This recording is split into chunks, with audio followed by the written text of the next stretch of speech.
What's happening, everyone? I'm Justin Woodward, co-founder of the Media Indie Exchange, The Mix, and one of the producers behind the Guerilla Collective, helping to organize the show alongside our developer, publishing colleagues, and our great friends at Kind of Funny. We appreciate everyone's support for the show and tuning in. It is going to be an amazing experience. But we also wanted to put a positive message out into the world during these uncertain times. We are all proud of what we've accomplished thus far with the Guerilla Collective, as well as the message of being stronger united. But we cannot ignore the tragedies of George Floyd, Breonna Taylor, Ahmaud Arbery, and the other Black victims of police brutality and racially motivated violence. Last weekend, we put together the Black Voices in Gaming stream with the support of our partners to share a positive message, as well as aid for those affected by the COVID-19 pandemic through the addition of a charity supported by Tiltify where you can donate to the streams.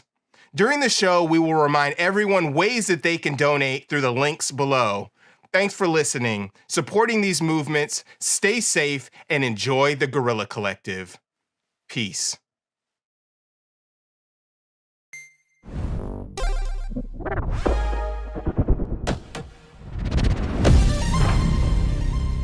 Welcome to the Guerilla Collective, a 3-day digital festival of game announcements, trailers, and demos streamed straight to you. Please welcome your host, Game Awards trending gamer, Greg Miller. What's up, everybody? Welcome to the Guerilla Collective live from our sanitized and empty studio. With E3 on the ropes this year, the Media Indie Exchange, The Mix for short, and the Kind of Funny Games Showcase saw an opportunity to team up with amazing developers, publishers, and studios to help shine a spotlight on some of the coolest games around. And that's just what we're going to do here with the Guerilla Collective. Almost 80 teams have come together to bring you nearly 90 games spread out across 3 days right here on the screen of your choice. Right now, it's day one, and we could not think of a better way to welcome you to the collective than to bombard you with trailers, reveals, and titles you can play as soon as the show is over. But let's not waste any more time on little ol' me. Instead, let's start with a world premiere trailer no one's ever seen. Ladies and gentlemen, this is System Shock. World premiere.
thought you could control us. You thought you would bow before your will.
world premiere.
They'll feel the burning of my flames.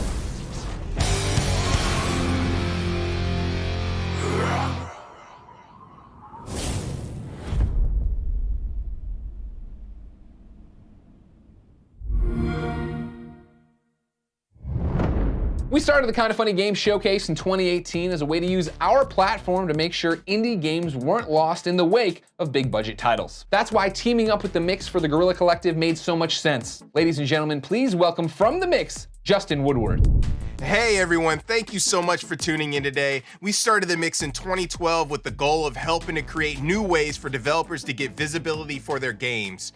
The Guerilla Collective is really an evolution of that concept, where developers large and small showcase their games. Justin, you're a developer yourself. Why are indie games so important? Well, Greg, indie games are super important because the experiences that independent game developers invest their blood, sweat, and tears to create help to push gaming entertainment in the form of narrative, art, tech, and game design to new heights. Exactly. And that, ladies and gentlemen, is why you gotta support your indie devs. Indie devs with hot new titles just like these.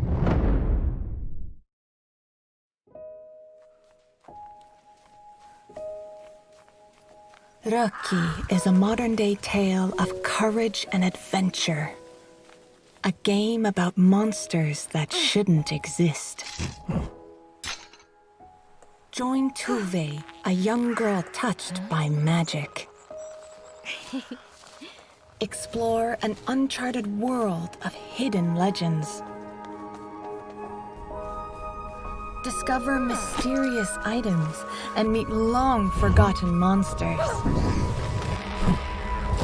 Solve ancient puzzles to unlock paths deeper into the forest.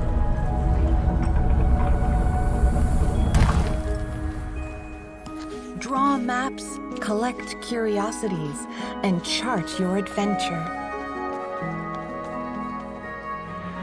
Unveil the story of tragic loss and the path to redemption. Confront Tuve's past. Explore her memories and learn the truth.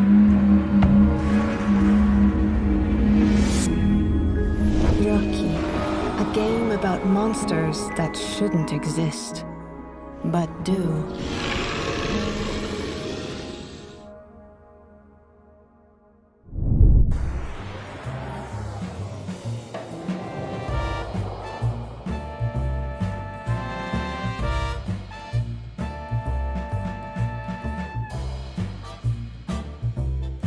Genesis Noir is kind of a combination of a creation myth and a film noir thriller.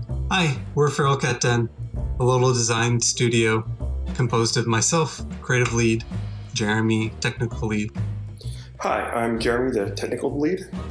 So in some ways, our game is a traditional point and click in that, you have the normal click to move your character around kind of thing. But in a lot of ways, it's not, in that we don't really have tricky inventory puzzles where you have to combine stuff together. It's a lot more about just kind of playing in space, and the puzzles are meant to kind of evoke a vibe and a feeling. Our emphasis is more on tactile, kind of exploratory interactions. So you might manipulate a planet's orbit or change the age of a sun. My skill set is definitely more 2D animation and graphic design. Jeremy is really into VJing and generative art. Not only does a very black and white kind of simplified visual representation enable us to kind of explore concepts of on the cosmic scale and in the noir kind of territory. It's also, stuff that we like making, and it was a very natural fit. So of course we're inspired by, the classic noir films, which usually have a pretty jazzy soundtrack. And we've kind of tried to bring a more cosmic style to that, and inspired by stuff by Sun Ra and similar artists. So we partnered with these great musicians and sound designers in London called Skillbard, and they've really created this great dynamic soundtrack. And there's a lot of synergy between the visuals and the audio that feels really great, I think. This is our first game that we've ever made, our first dabbling into Unreal. Jeremy and I had wanted to make a project together for quite some time. I brought this idea to him, and it was kind of the perfect meeting point of all our different interests. So then we made a little 2-week demo, and we sent that around to a few friends, and they were really encouraging, and they suggested that we go to GDC and try to meet with some publishers. And so that went really well. So it was just really encouraging all around. Genesis Noir is inspired by primarily cosmic comics, but so many other things, from classic film noir, like The Third Man is a personal favorite. We're super inspired also by the world of jazz. Guys like Sun Ra, Miles Davis, the kind of spacier territory that jazz explores. Thanks for checking out Genesis Noir. We're really excited for you to play it, and we look forward to destroying the Big Bang. Thanks for checking out our game, and we hope you enjoy it. Bye.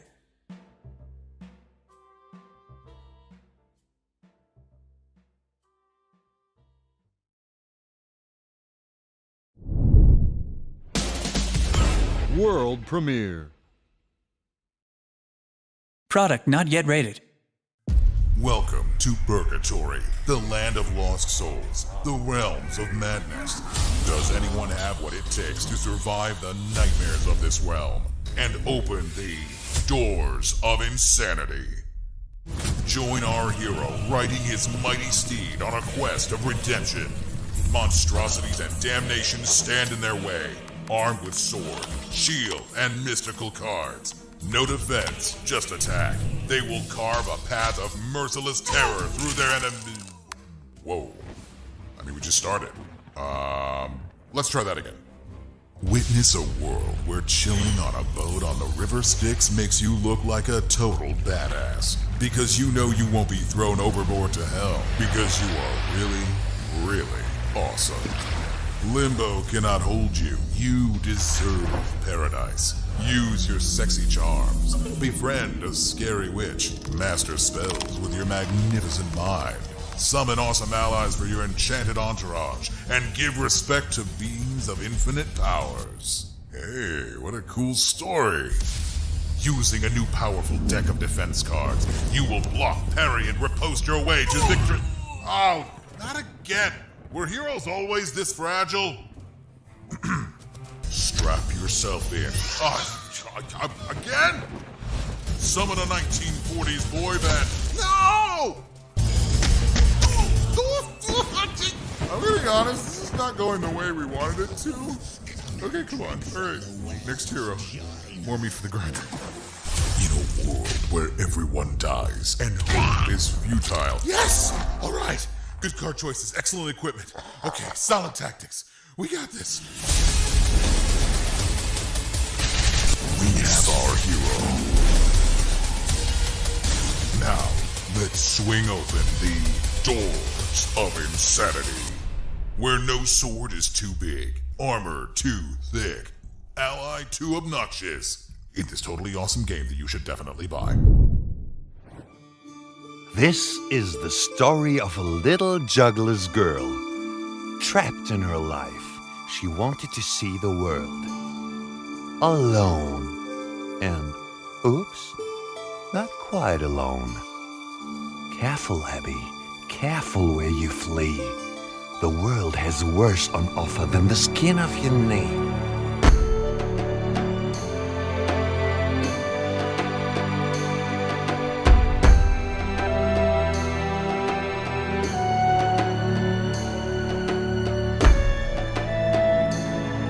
As much as I wish that it weren't so, the way things are the way things go.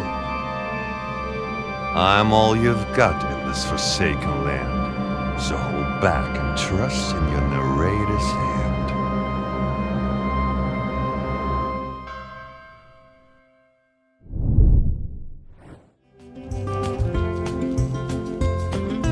Got a job singing at the local bar, saving up for a new guitar, sleeping in the backseat of my beat-up car, or out underneath the stars. Goodbye, crazy circumstance. Goodbye, forever and a day. Goodbye to the way that we didn't dance. Was it ever love anyway? Goodbye, heartache, and goodbye, pain. Goodbye, goodbye, goodbye. Memory lane.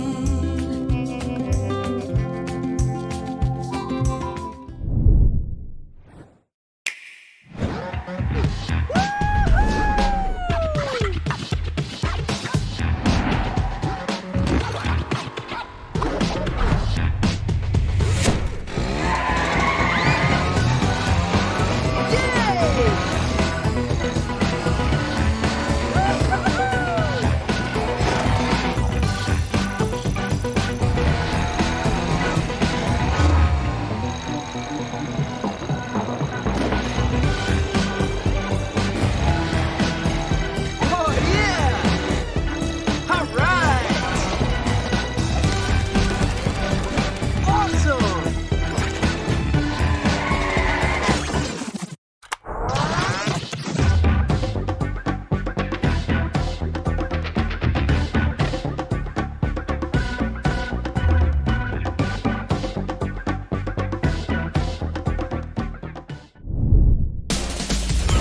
Exclusive.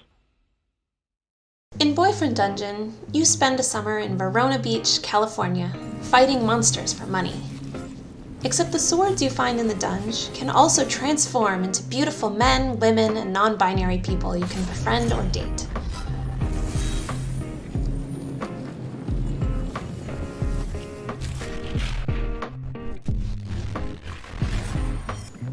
You try to get as far as you can in the dungeon each time, but dying's okay, because you can level up too.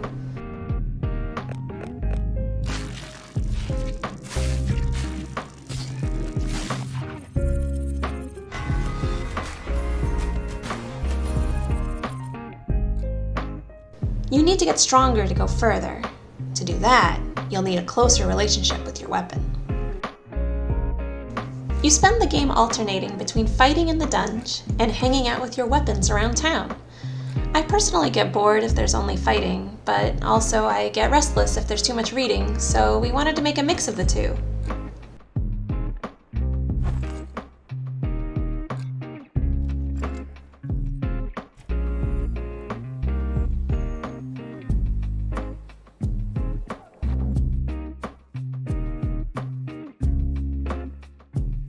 Here, I'm dating Sunder the Talwar, and when we spend enough time together, we'll discover new abilities we can use in combat. Each weapon has a different set of upgrades to find, with choices to make along the way.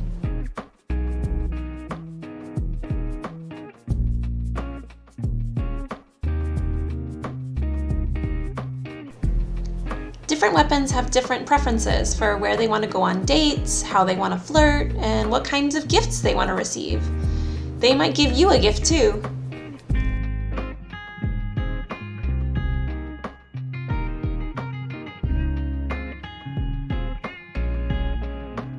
There's a variety of different kinds of people/weapons to date in Boyfriend Dungeon, so it's up to you who you want to wield and level up your love.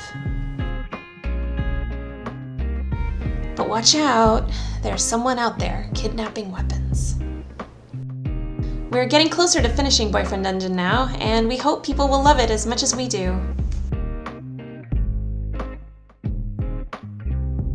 If that sounds like your kind of game, wishlist Boyfriend Dungeon on Steam now.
All that looked awesome, but it highlights my #1 problem with showcases like ours, Justin. We show you all this cool stuff, and then you have to wait months to play it. Yo, I feel you, Greg. That's why we at the Guerilla Collective are putting an end to that right now. This next round of games share one amazing concept. They are all being released this month. Exclusive.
We just gave you a bunch of games you can play today, so I think it's okay to go back to teasing you. And let's start in a big way. Ladies and gentlemen, here's a brand new announcement trailer from Baldur's Gate 3.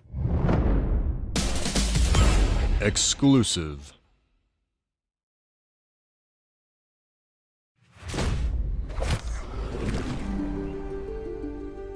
Consider your predicament. One skull, two tenants, and no solution in sight. I could fix it all, like that. Try to cure yourself, shop around, beg, borrow, and steal. Exhaust every possibility until none are left. And when hope has been whittled down to the very marrow of despair, that's when you'll come knocking on my door.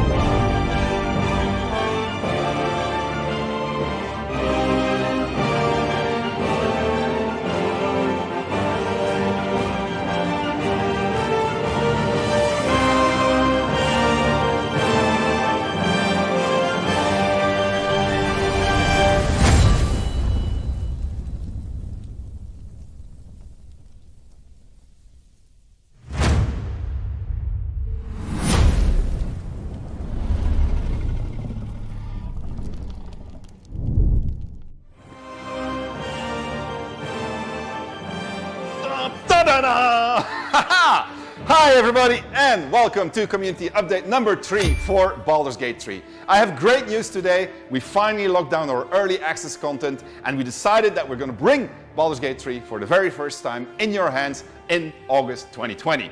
That's to say, maybe. And the maybe has everything to do, of course, with COVID-19. We've been hit like everybody else in the world. We've been working from home, which wasn't necessarily the easiest thing as game developers because we like to huddle around the monitor and discuss about the things that are happening in the game.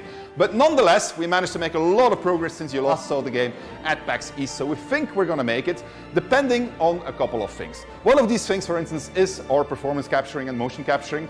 Our people have started returning to the office. We've been recording again. And if we can hit a certain speed in the recording, then we should be able to make it. The game is looking amazing. It is absolutely incredible to see how much progress has been made since PAX East. And I think when you'll see it, you'll understand what I'm talking about.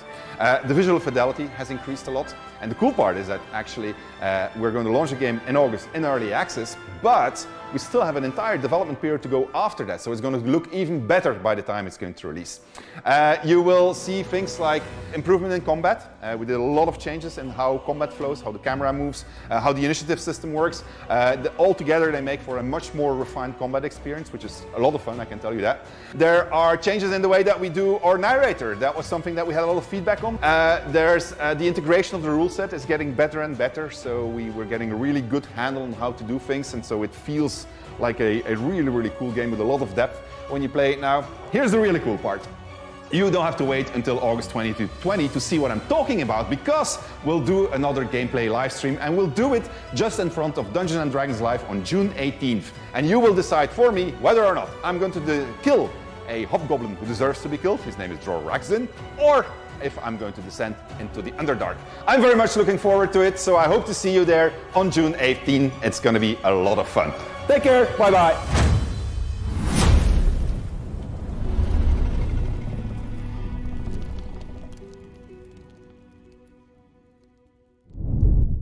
What makes a true RPG? Shaping the attitudes and urges of a fallible psyche? Bruising the tissues of another world?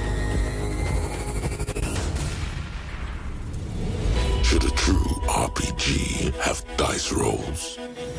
How about a megaton of dialogue?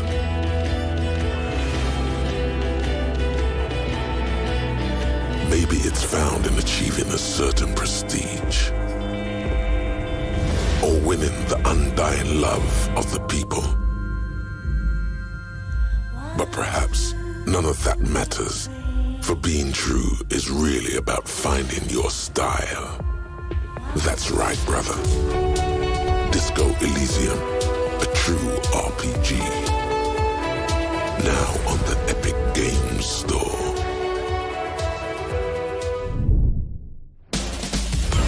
Exclusive.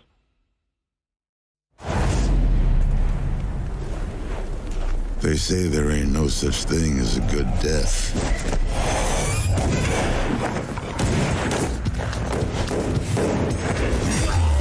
Depends on which side of the gun you're on and what you're fighting for.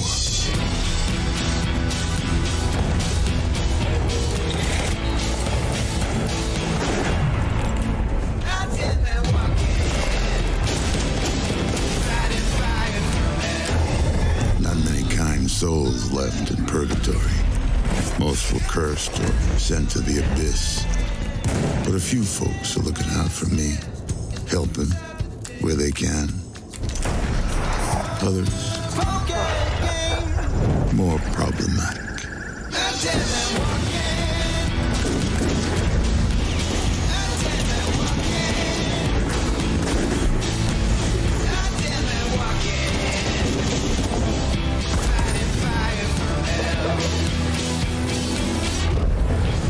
There's an old saying, the only thing evil requires to succeed is for good men to do nothing.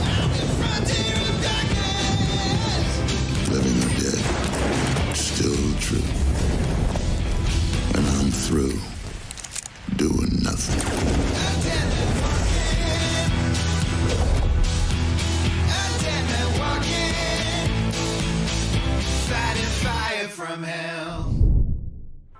Hi, I'm Tarn Adams. I'm the co-founder of Bay 12 Games, and we make the game Dwarf Fortress.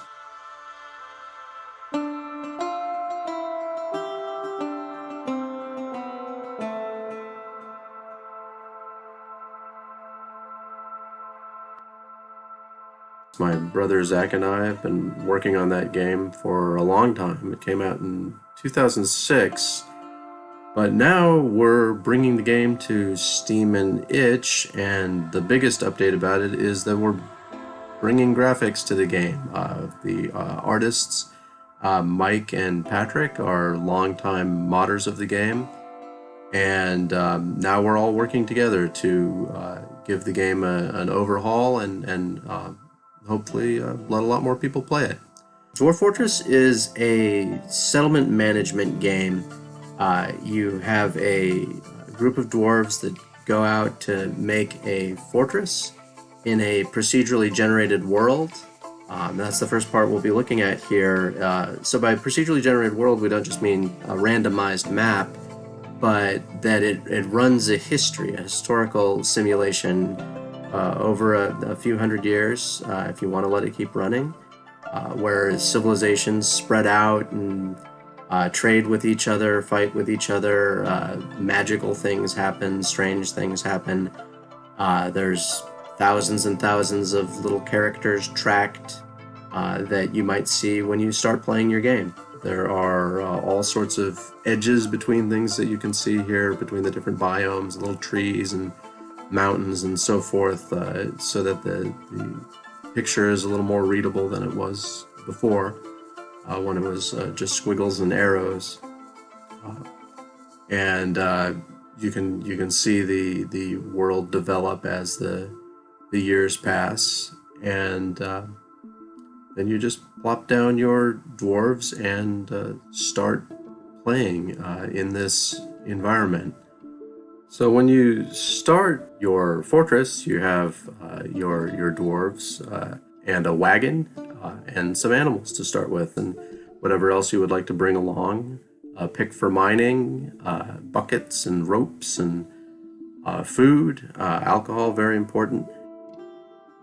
General idea is that you'd want to just kind of lay out your things and dig into the mountain, make some bedrooms, make some workshops, allow people to start getting on with their lives here.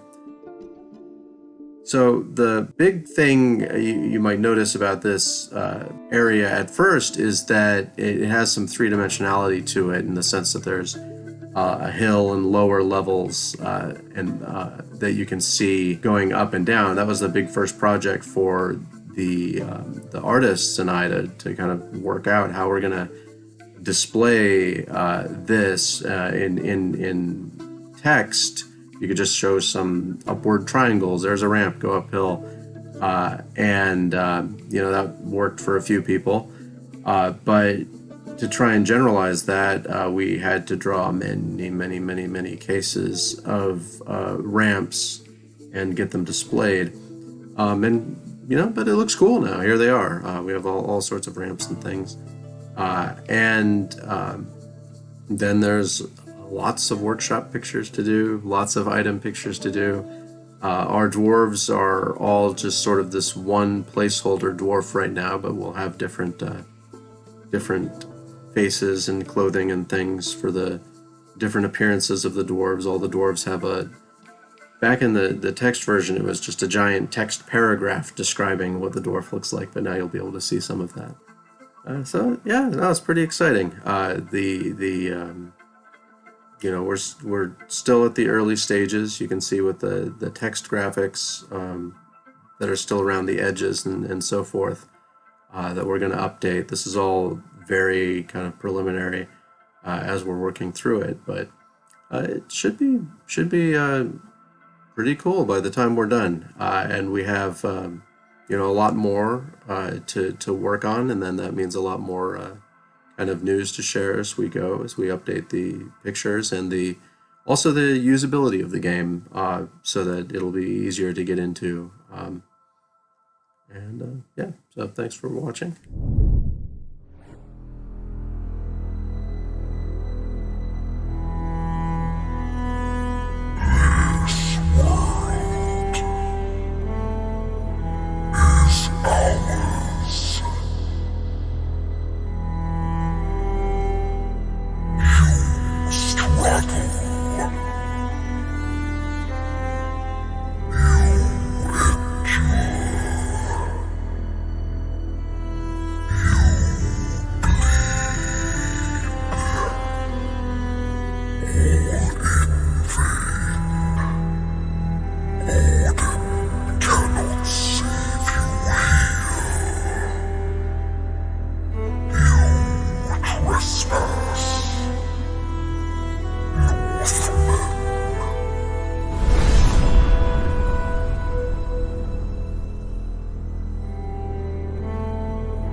Kill the intruder.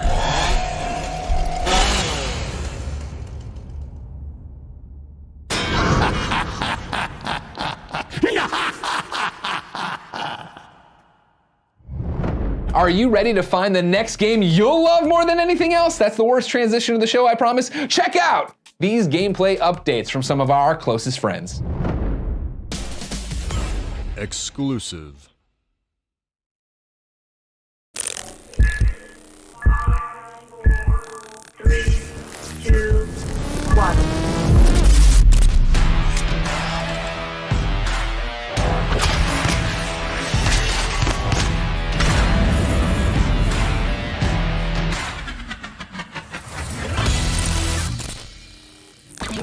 Hi everyone, and welcome to 11-Bit Studio Show in the Guerilla Collective.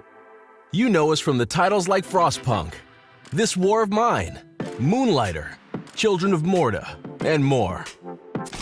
First up, let's visit the home of the Bergson family, the protagonists of Children of Morta, a story-driven roguelite action RPG set in a mesmerizing fantasy world. It's just got a new Game Plus free update, but there's more content coming. Here are a few words from Marek Ziemak, executive producer at 11-Bit Studios. Hey guys, we hope you're doing okay. Luckily we're fine and we're working harder than ever. Children of Morta has a very special place in our hearts. And we also know that many of you out there really enjoyed that game. Our previous free DLC has added new Game Plus mode to the game. But this is not the end of the story of Children of Morta. Obviously there's more content coming. We know that when it comes to RPG games, new characters are in high demand. This is exactly what we'll focus on in our next free update called Bergson's Home. We will be bringing you a brand new playable character to enjoy. Our brave hero merchant Will from Moonlighter is never tired of adventures. Between Dimensions DLC has just released on consoles. And now, Will is packing his backpack to discover the lands of mobile gaming. Here's Javier Jimenez, Digital Sun CEO. Hi there folks, this is Javi from Digital Sun. It has already been 2 years since we released Moonlighter. It's been quite a ride for us and we want to thank you all. We are celebrating this anniversary by releasing the Moonlighter DLC Between Dimensions on all consoles. We know some of you have been waiting for that for quite a while, so we hope it's worth that time. And we are also announcing that we are releasing Moonlighter Mobile later this year. The mobile version of Moonlighter is going to be something quite fresh and quite new because we try to rebuild it so it feels like a native mobile experience. It has new controls, it has a new graphic user interface, it has new approach to combat. So we think it's going to feel not like a simple port, but something that it's actually working as a native game. We want to share with you some bits of videos we have of the current gameplay so you can take a glimpse into what's coming. And that's everything I wanted to share with you. Thank you so much and see you soon. The Scouts have brought news from the farthest, coldest corners of Frostland. The population of New London, humanity's hope, has survived. But was it all worth it? Here's a special reveal from Frostpunk's lead designer, Kuba Stokalski. Hello everyone. Frostpunk is a grim society survival city building game. In January, it got a prequel expansion called The Lost Autumn, which enables you to see what happens just before the icy apocalypse. This new expansion tells a story of citizens of New London on a special assignment after the Great Storm. It opens not only a brand new chapter in the Frostpunk universe, but pits you against new challenges and new gameplay mechanics, both in the city and on the Frostland map, enriching the experience. A brand new frozen board is set, and the pieces are moving. What does it mean for you as the leader, and what fate awaits your society? Well, for now, I'm not going to spoil anything else. Let's just take a look at this short teaser we've prepared.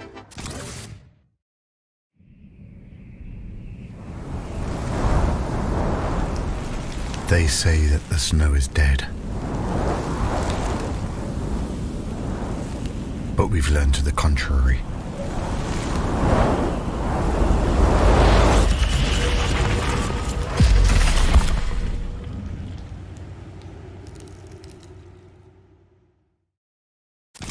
The universe of Frostpunk holds even more fascinating secrets. The next one should be really exciting, especially for fans of board games.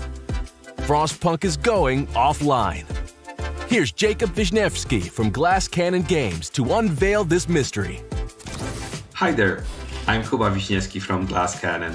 Some of you might remember me as the co-author of the highly acclaimed This War of Mine the board game. Now together with Adam Kwapiński, author of the best-selling Nemesis the board game, and my team, I'm super hyped to bring you an ice-cold tabletop experience. Ladies and gentlemen, Frostpunk is officially going unplugged. The core gameplay will be, as you could imagine, morally complex and highly challenging. We're working very hard to bring the emotions from the video game to your tables. Frostpunk the board game is going to be a deeply strategic, yet easy to learn, co-op experience full of tough choices, narrative depth, immersive gameplay, snow, and despair.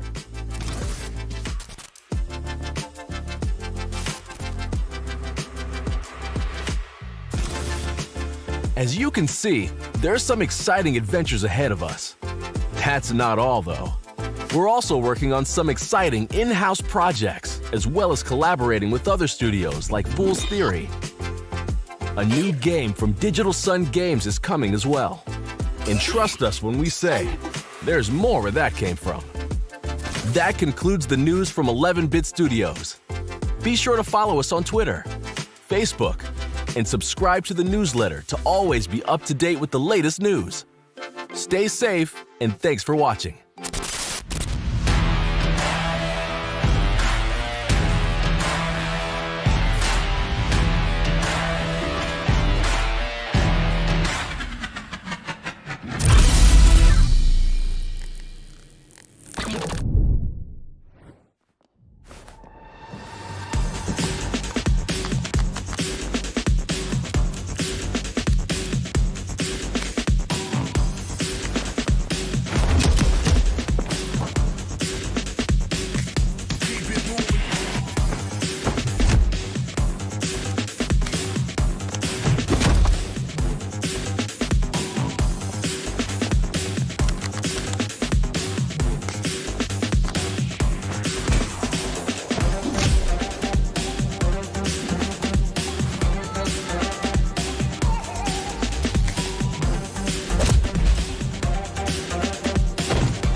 World premiere.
You ever wonder how it all ends?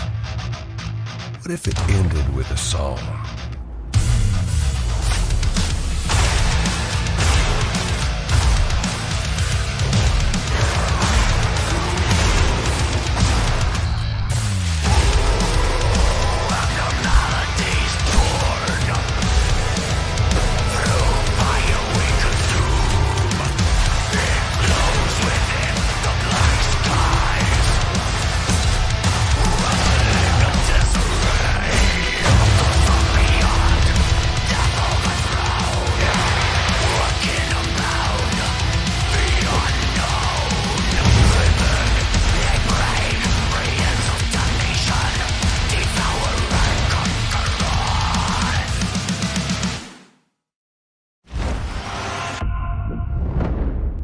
Look at the time. Can you believe that my part of day one is almost over, people? Listen, we know you got literally nowhere else to go, but we also know that if you're like us, you're antsy for more of that new hotness. So before we hand the stream off to the Paradox Insider, here are a couple more world premieres. World premiere.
Ladies and gentlemen, that wraps up my section of the Guerrilla Collective's first day, but we are far from done. Up next is the Paradox Insider, where Paradox Interactive is going to share deeper details on the latest games they've been working on. Let's check in with Paula Tellin over in the Paradox studio. How's it going over there, Paula?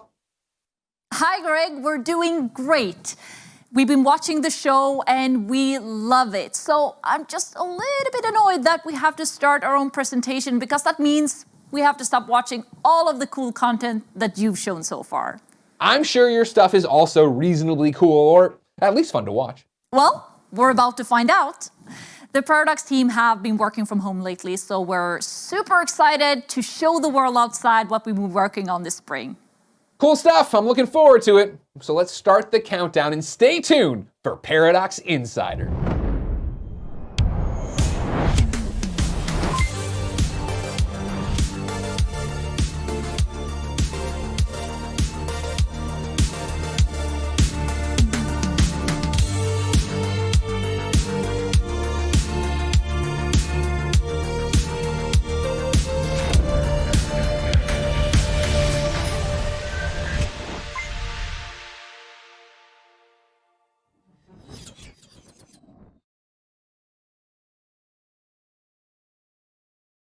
Hello, and thanks for joining us for the first ever Paradox Insider.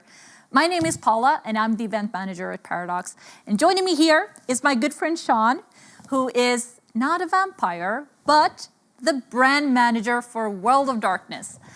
And I don't know about you, Sean, but I think it is wonderful to be here for our part in this grand celebration of games. Absolutely, it's fantastic to be in a room with people again. Yeah. Obviously, we'd love to be in all the many, many rooms around the world that we're normally in with our players in Los Angeles, in Cologne, having the conversations that we love to have. But unfortunately, we can't, so we've got the next best thing. We're coming straight to your living room. Yeah, and it also feels great that we're able to do something proactive about this and actually reach the world outside, show them what we've been working on this spring and so on. Absolutely. I mean, we've all been working from home at Paradox, but our studios haven't let that stop them. They've been working from their living rooms, from their bedrooms, from their bathrooms. It's going to be a non-stop gaming fest today.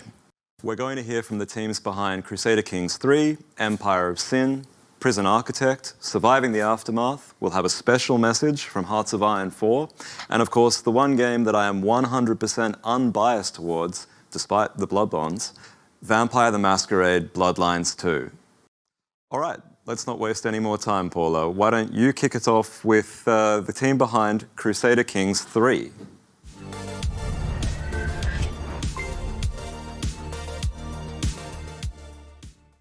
All right, it is time to get this show started. It's time to dive into the treacherous world of Crusader Kings 3 with a fresh look at live gameplay from our newest grand strategy game. Please give a warm welcome, which we'll happily accept over the internet, to game designer Alexander Ultner and community developer Rod Del Rue. Hi, Paula. Thanks for having us. Hi, welcome. Thank you.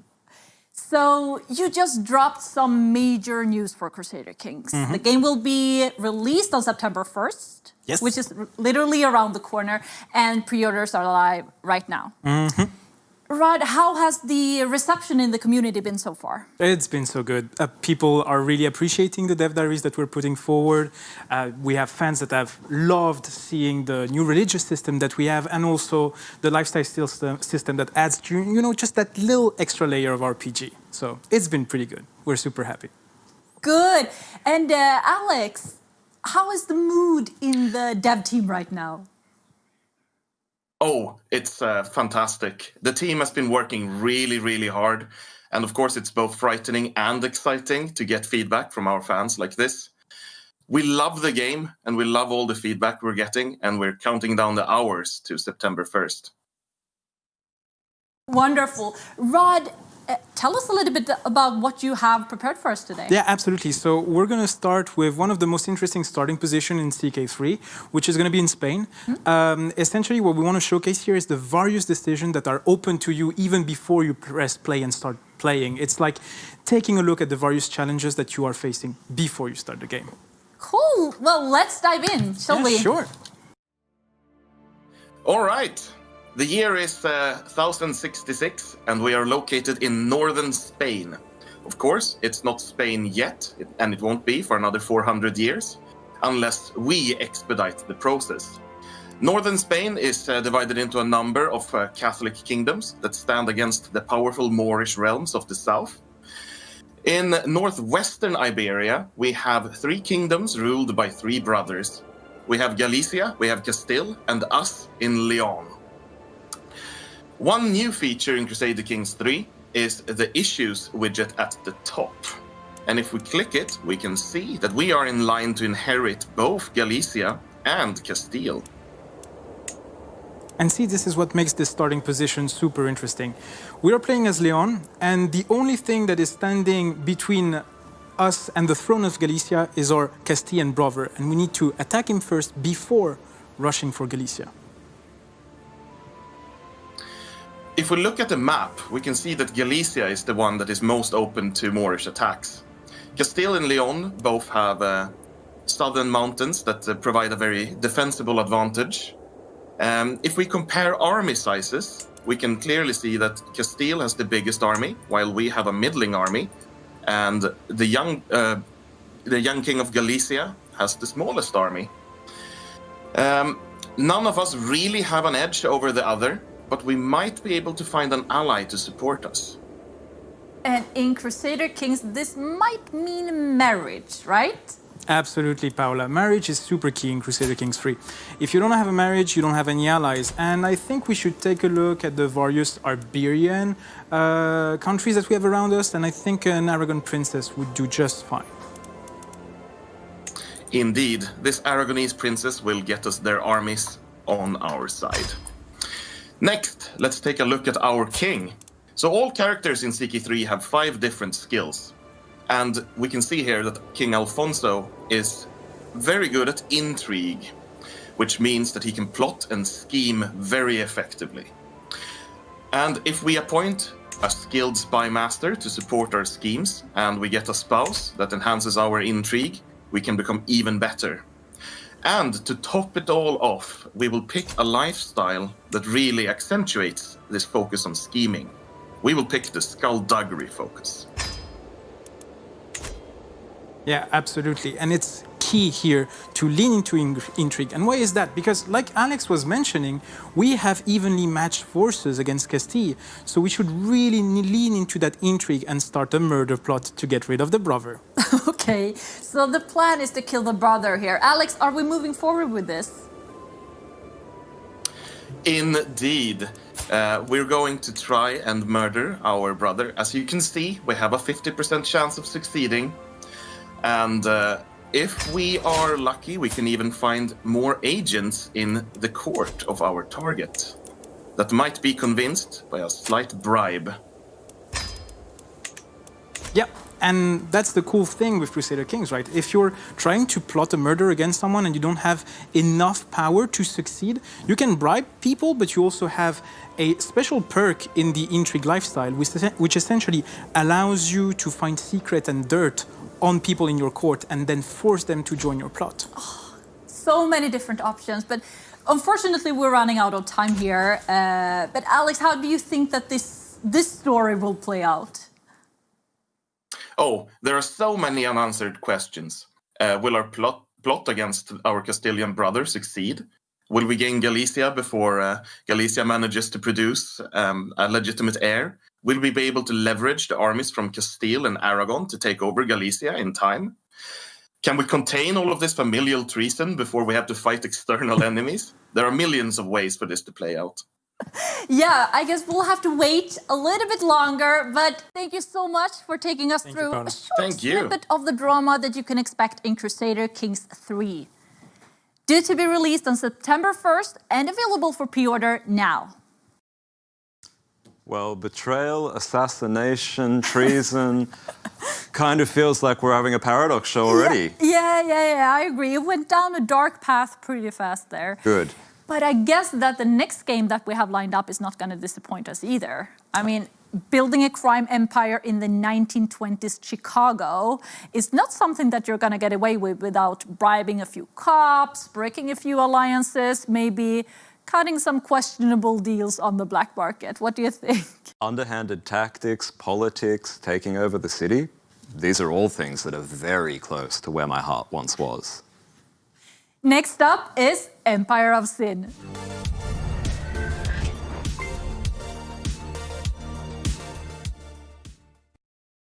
And joining me here in the studio from the Empire of Sin team are Ian O'Neill, lead combat designer, and Brenda Romero, game director for Empire of Sin, both from Romero Games. Thanks for joining us, guys. Hey, everybody. Hi, guys. So, Brenda, tell me, what inspired you to make a game about 1920s gangsters? It's more like what couldn't have possibly inspired me. I mean, we've wanted to make this game for a long time. It's an incredibly rich space. It's 1920s Prohibition era Chicago. You have a lot of larger than life personalities like Al Capone and Frankie Donovan and Goldie Garneau that are there at the time. And what's not to love? The stories, the personalities were made for a strategy game. And as with many game designers, if you really want to play something and it's not there, then you make it. Absolutely. So why don't you tell us how all of that figures into gameplay? What do we have here? In Empire of Sin, you can play as one of 14 different bosses, and it's a great mix of factual and fictional bosses, each with their own bonuses and special abilities. And today, we're going to play as one Mr. Dean O'Banion. Okay, so tell me a little bit about Dean. What's his background? What kind of person is he? Well, he grew up in Chicago, actually, in an area known as Little Hell. And in spite of that, or possibly because of it, Dean had strong ties to the church, which influenced many of the decisions he made, but clearly not all of them. Dean actually owned a flower shop, and from there, he ran his rackets. Okay, very cool. Do all the bosses have their own missions? Indeed they do. Dean's just about to head off to meet with Father Higgins here, which will kick off his boss mission. Now, Dean's used to walking the streets of Chicago, but we can also take a look at things from the world map to get a good idea of what's going on. Here we see Dean having a bit of a holy sit-down with the good Father Higgins. Now, Father Higgins has received word that a brothel has opened up in a neighbourhood nearby. And if there's one thing that Dean cannot abide, it's brothels. There are several things Dean could pick to say here, but he does what he needs for the good of the church.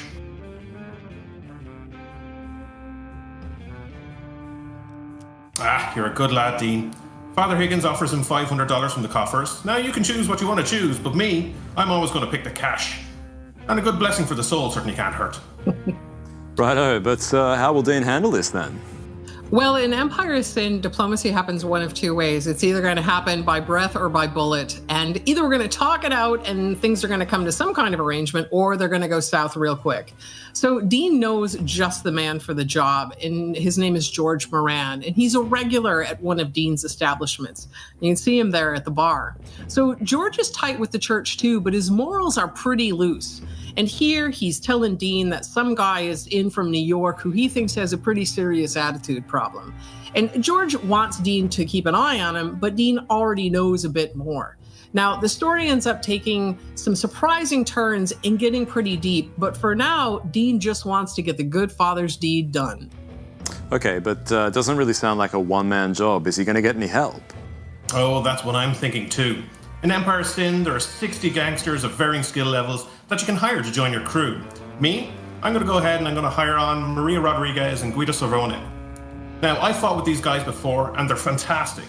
Gangsters develop loyalty to their boss the longer that they work together, and they also have an individual attribute called morale, which affects how they perform. We know that every boss in Empire of Sin has their own combat ability. What's Dean's speciality? Oh, yes. Dean's combat ability is a ranged attack known as blasphemy. Now, there were many accounts of Dean's brutal attacks during the Chicago newspaper wars where O'Banion and his crew were known as sluggers, and they would beat up the competition for rival newspapers. This often resulted in really close-range gunfights. This was where I drew the inspiration for blasphemy. Using this move, Dean will fire a custom shotgun slug at the target, and when the slug hits the target, it explodes. But I really wanted to add something extra, something that would give this ability a bang.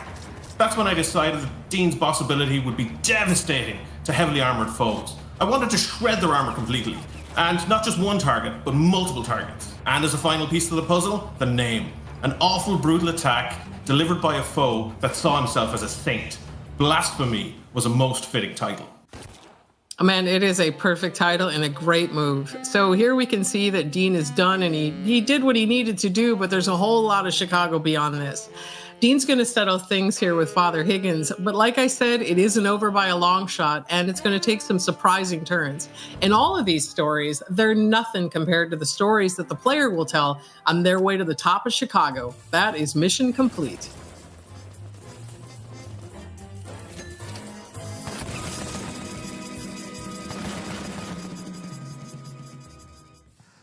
Very cool, guys. You know, speaking of family connections, I've actually got a contingent out your way in County Galway. There's a Granny's pub not far from you guys.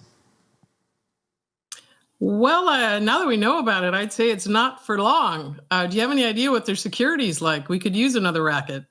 I don't know how thick the walls are or how many cameras they've got, but give it a try and we'll see who gets who. Thanks for joining us, guys. All right. Gurv Mina Mahagets. Slánawali, folks.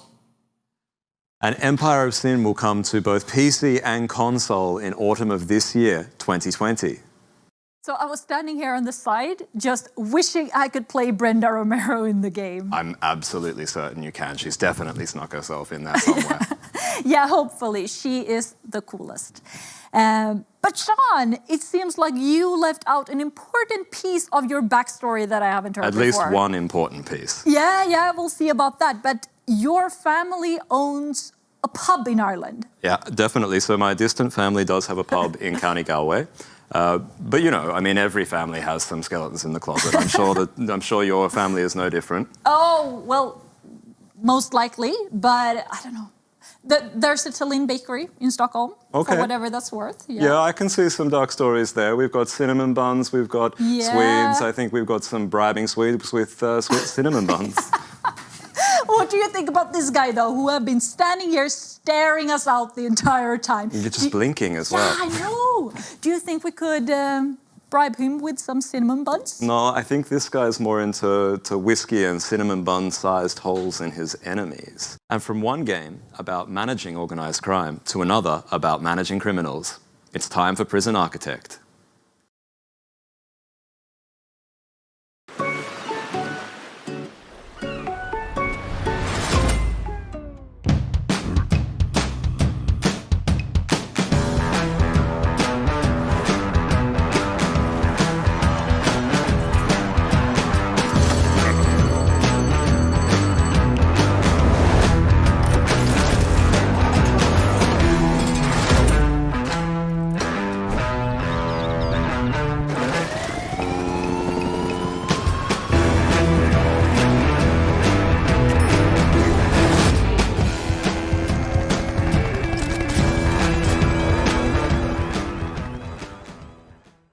Wow, that is Island Bound. Let's check in with the team and first give a polite welcome, which won't disturb your neighbors, to product manager Stacey McElwham. Welcome. Hi, thank you. God, it's a catchy trailer you have there.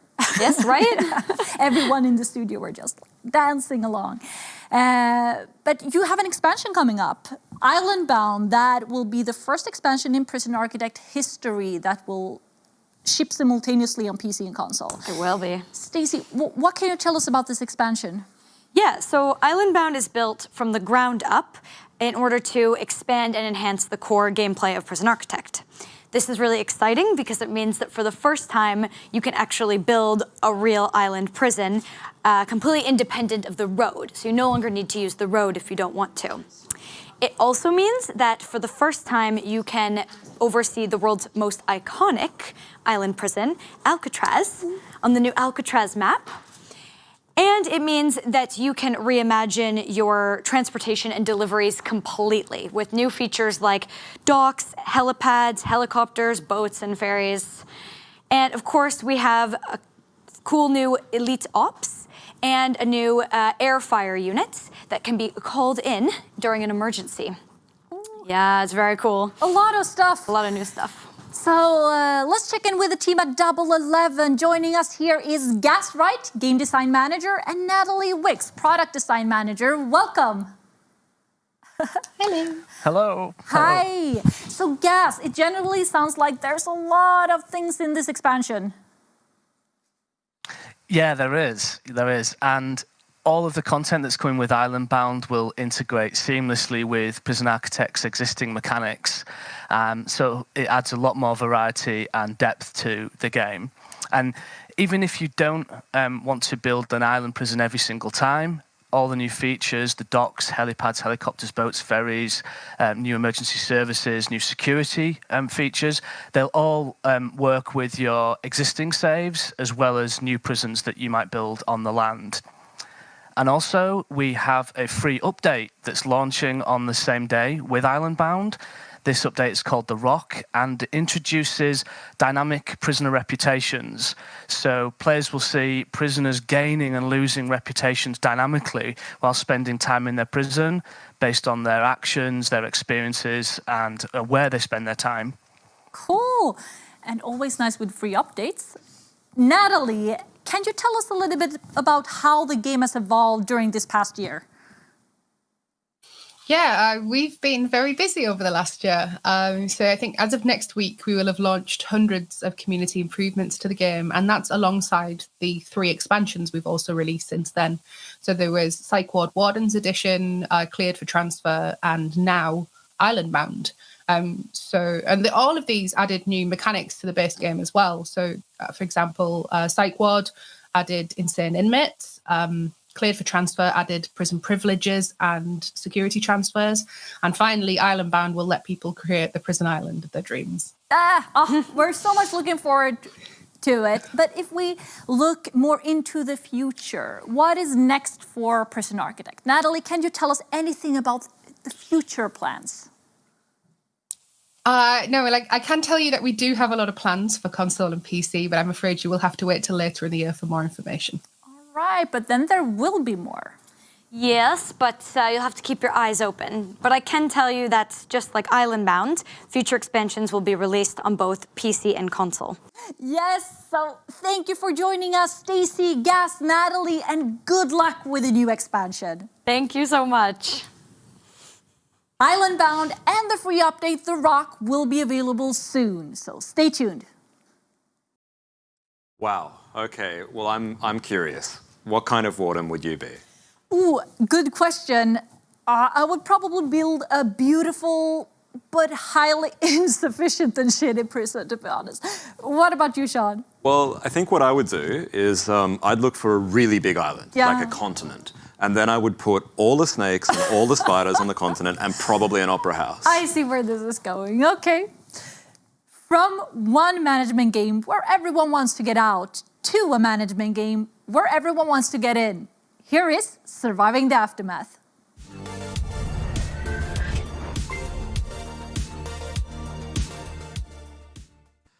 And joining me here in the studio is Stefan Eld and Lasse Liljedahl, the product manager and game director for Surviving the Aftermath. Now, guys, I notice a disturbing lack of vampires and werewolves in this game, so you're going to have to explain it to somebody who hasn't yet picked it up. Well, Surviving the Aftermath is a post-apocalyptic survival colony builder. It's quite a mouthful to say. Short genre. Anyway, the basic premise is that you need to build the perfect disaster-proof colony in a post-apocalyptic world. And in order to do so, you need to harvest and collect resources, you need to build your colony, you need to protect it from hostile environments or rival societies, and much, much more. Okay, so it's a survival colony builder. I mean, that is a relatively broad genre. Lasse, could you tell me how Surviving the Aftermath stands out? Yeah, the game is more than a colony builder. It adds strategic layers of gameplay by opening up the outside world beyond the colony. And the world map is actually one of the key features we have spent a lot of time creating. And in the world map, players can send teams of specialists to gather resources and intelligence about the world around their colony. And there they can encounter also other societies, which can be friendly or not. But they will react to players' reputation and decisions throughout the game.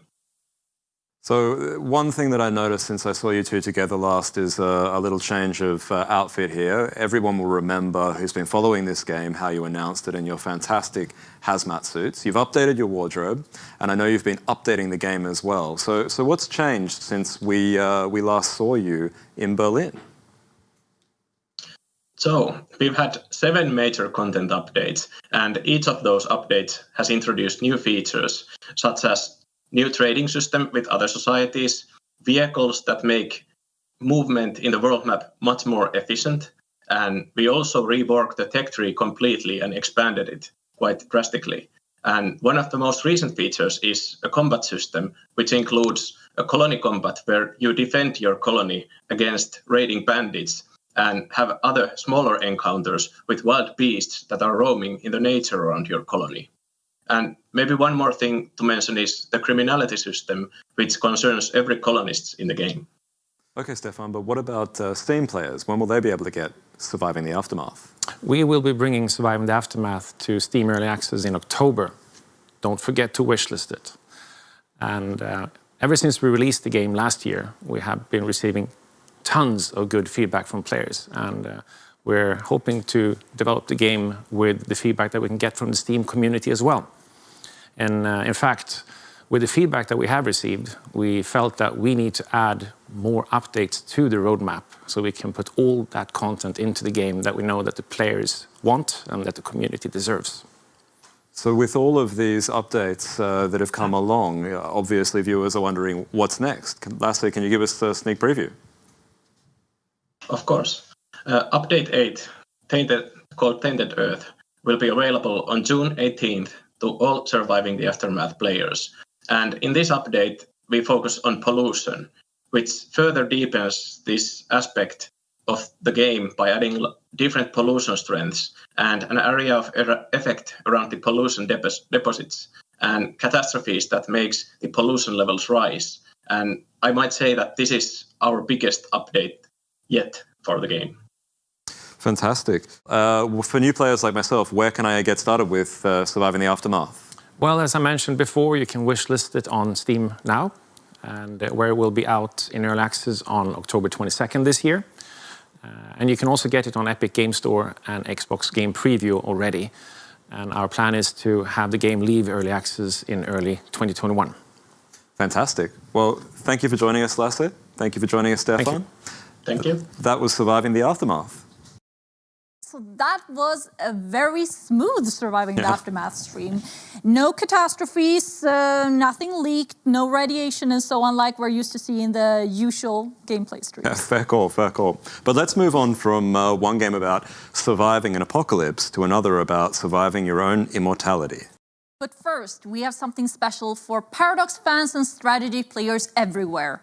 It's the 4th anniversary of Hearts of Iron 4, so we want to congratulate the team on going 4-on-4. And here's a little something from the game team and game director Don Lind.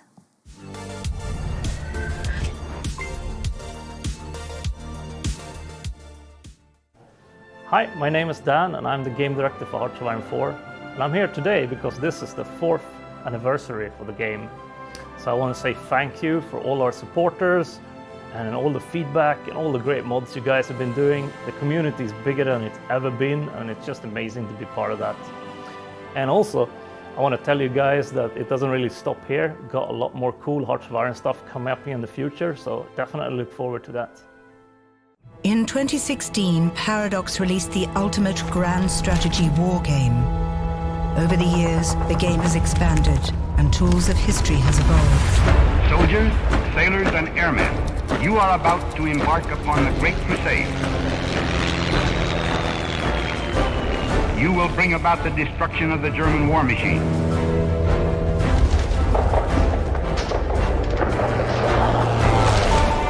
We shall fight on the beaches. We shall fight on the landing grounds. We shall never surrender.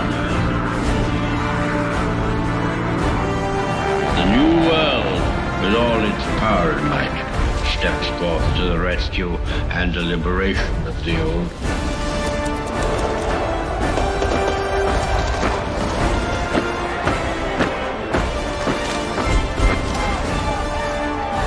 Good luck. and let us all beseech the blessing of Almighty God upon this great and noble undertaking.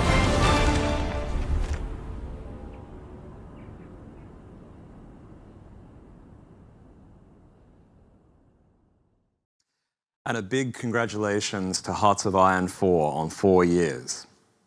All right, family, we've got quite the treat for you today. We recently showed you the wholesome and rhythmic way in which Kindred celebrate the holidays on our Xbox Series X showcase, but what you saw was only most of the trailer.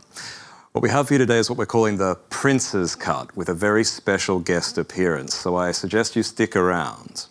We're also going to find out what you get when you pre-order the Bloodlines 2 Collector's Edition.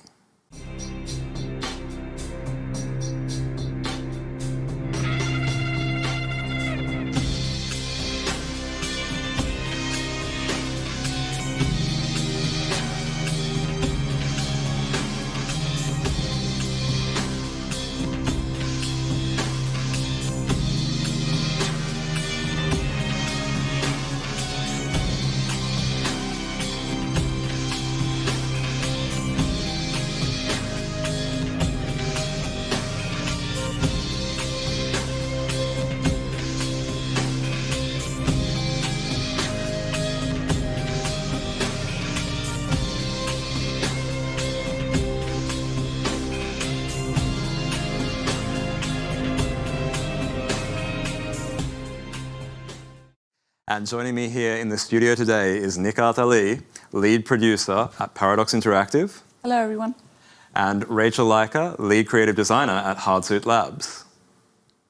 Hello. Now, these guys have all the gruesome details, but let's start with, what is your favorite part of the Collector's Edition, Nikki? That will be the Elise statue, and that's because she's my favorite character. But also, since I lived in Seattle for 6 months, it's really good to have a map kept as a memento. And it's quite a faithful recreation of Seattle, as I understand it. Exactly. Cartoonified. Very, very cool. And Rachel, what's your favorite part of the Collector's Edition? I'm a big fan of that 7-inch vinyl of the original soundtrack. It's a really stunning physical copy of the really amazing soundtrack, made partially by Rick Schaefer, composer from the original game. So I'm pretty excited to throw that on my turntable. I don't think you'll be the only one. Any Bloodlines fan have that theme stuck in their head. We've teased it enough. It's time to find out which Kindred survived those Los Angeles nights and the long, long road to Seattle.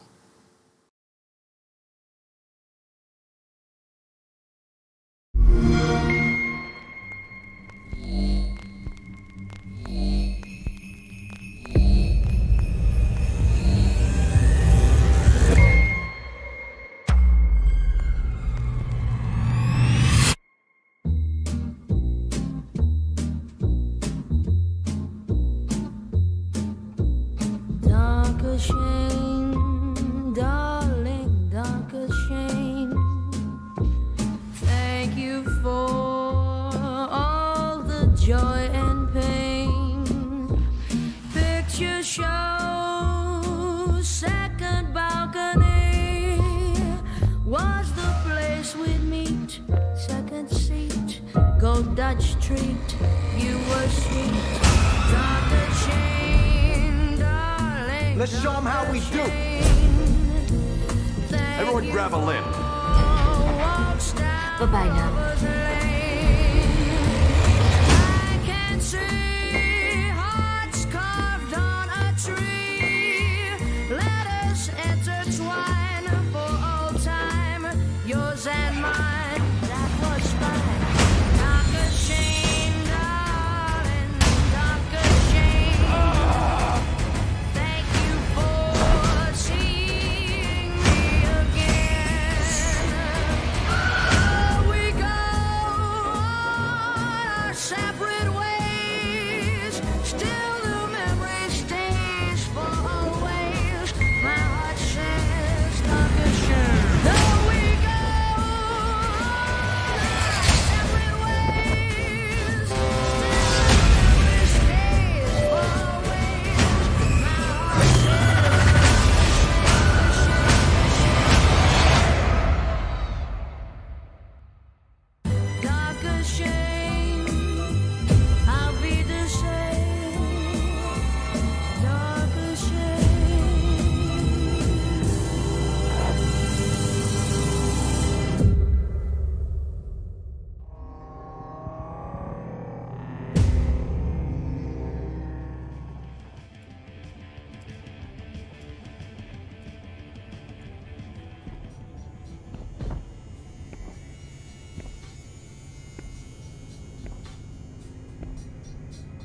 move and the back of your head's gonna be so full of phosphorus, it'll be a war crime.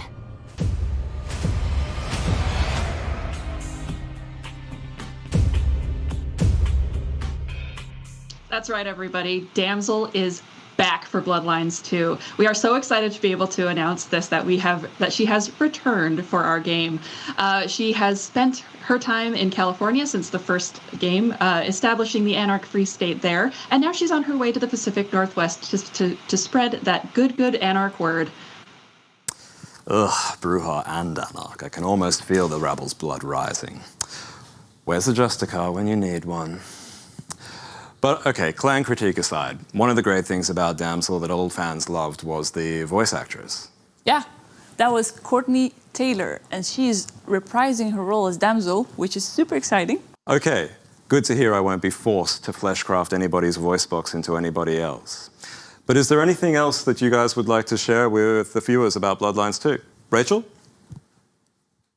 Well, we're just really excited for people to start playing the game and kind of find out what kind of monster you're going to become. You can make all kinds of choices in this game. You can do all kinds of things. You can glide across rooftops. You can use your powers of vampiric persuasion to get what you want out of people. You can even dance your way into certain people's hearts if that is what you would like to do. There are many ways to be a vampire in this game. Of course, the right answer is to be a Brujah, because we have cool jackets and are pros at rabble-rousing. Okay, there you have it. The one defining feature of Brujah is their 80s fashion sense. And thanks for joining us via link, Rachel, and thanks for coming into the studio, Nikki. That was Rachel Laika and Nikat Ali from the Bloodlines 2 team. Thank you, Sharon. Seriously, that trailer really creeps me out. It gets me every time. But I can't believe that Damsel is in the game. I'm just thinking cosplay potential for all the future events. Definitely. You could also be thinking, well, the Anarch scum have revealed their position, and with the Archons moving swiftly towards Seattle, I think that's a wrap. I think so too. We've experienced murders and betrayals in Crusader Kings 3. We've met a boss in Empire of Sin. Trapped convicts on an island in Prison Architect. Balanced the needs of our survivors with the needs of the environment in Surviving the Aftermath. Celebrated Hearts of Iron 4. And reconnected with a fan favorite and my old enemy in Vampire the Masquerade, Bloodlines 2. We hope that you've enjoyed this insider look. Please stay safe, stay sane, wash your hands and play some games. That's all from Stockholm. Have a good night. Bye.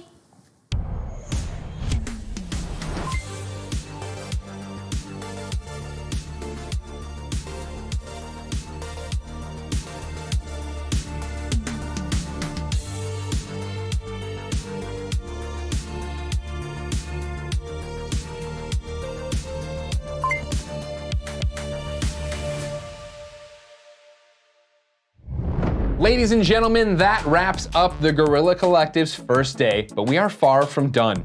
Of course, we've shown you a bunch of games you can get today, but we've also partnered with Steam. You can head over there to the Guerrilla Collective section, you can wishlist the games, you can show these developers love. Beyond that, you can catch the PC Gaming Show today at 11 a.m. Pacific, and then you can catch the Future Game Show at 2 p.m. Pacific. If that wasn't enough, we're back with day 2 of the Guerrilla Collective tomorrow at 9 a.m. Pacific with even more reveals, trailers, and demos, and then we wrap up Monday starting at 9 a.m. Pacific with extended gameplay sessions with the developers. You won't want to miss any of it, I swear. But until next time, know, it's been our pleasure to serve you. The Guerrilla Collective thanks its gold sponsor, ID at Xbox, as well as all of these supporting sponsors.